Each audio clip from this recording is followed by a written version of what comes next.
अलैकुम मन सोहेला दिलवर्श चापसर बलुची बाजाराचे गप्पाया मनी ब्रात बालाच दिलवर्श में लोगे तोका चे अतका बलुची बाजारा पोजा चेस्कोता शपे 2 बजे मनी ब्रात या कि स्टूडेंट टी आइए एज 16 ने 16 साल थी आज ते क्लासा आने गए आइए अनु एग्ज़ाम बे गया मनी ब्रात चाले वाल नीस्ते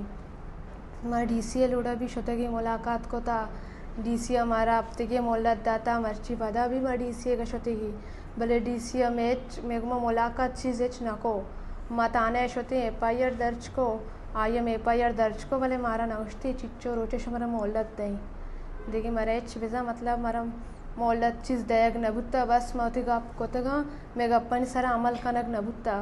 अगर मैं गप्पन सरा अमल कनक नबी तब तक ये अगर मनी ब्रात गुनाहगारी ती अदालत तम ब्यारे पेशी कने ती अदालत तनी तू का ब्यारे ती अगर शमौशी ये गुनाह कोता माओ गुशी मनी ब्रात वो बेगुनाई या गुंडुई आ गुनाह नका